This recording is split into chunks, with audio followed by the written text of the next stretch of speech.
Teman-teman, ini bukan kesepakatan yang baik. Ini adalah ekonomi kolonialisme. Kenapa deal ini tidak bagus buat Indonesia? Jadi Indonesia wajib beli energi sebesar 15 miliar dolar. Plus kita beli produk pertanian sebesar 4,5 miliar dolar. Plus kita beli pesawat Boeing dan lain-lain. Nah itu totalnya aja tadi 15 tambah 4,5 itu 19,5 miliar dolar. Itu sebesar 300 triliun rupiah. Ya kan? Kenapa angkanya segini 19,5 miliar dolar? Karena di 2024 terjadi trade deficit antara Amerika dan Indonesia. Artinya apa? Indonesia mengekspor barang lebih banyak dibandingkan barang yang diimpor dari Amerika. Nah si Trump nggak suka, dia maunya Amerika lebih nguntung, lebih gede, iya kan? Maka dari itu dia keluarin tuh angka segitu. Jadi 19,5 miliar dolar itu lebih besar daripada 18 miliar dolar. Nah Indonesia dapat apa? A, kita kena tarif katanya lebih murah 19%. Iya kan? Lalu B, kita dipaksa beli barang tadi 19,5 miliar dolar. Ketiga yang paling bahaya itu kita nggak bebas berdagang sama Cina lagi. Itu soalnya di perjanjian itu ada beberapa hal yang mengikat kita.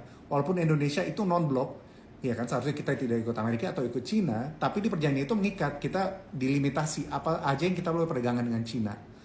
Ya kan? Lalu keuntungan buat Indonesia apa? Ada yang bilang, oh 19% itu lebih murah kan, one of the best deal lah. Tapi Vietnam dapat 20%. Perbedaan 1% ini tidak atraktif enough untuk investor masuk ke Indonesia. Karena gimana pun juga Vietnam ada sistem distribusi lebih baik, sistem hukumnya lebih jelas. Perbedaan 1% itu is not enough buat kita menguntungkan untuk kita. Ya kan, akhirnya itu nggak bisa meng-offset competitive advantage kita. Daya saing kita nggak relevan gitu. Akhirnya apa artinya apa? Artinya kan sama aja seperti dulu, Cina, Vietnam, ya kan. Lalu mungkin kita kalau prioritas walaupun masih jauh ya.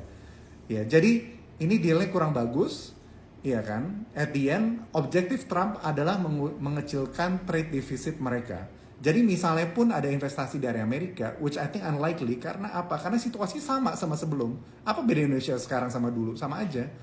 Ya kan, dari sisi perspektif Amerika. Misalnya pun ada, objektif Trump ingat, dia adalah mau mengecilkan trade deficit.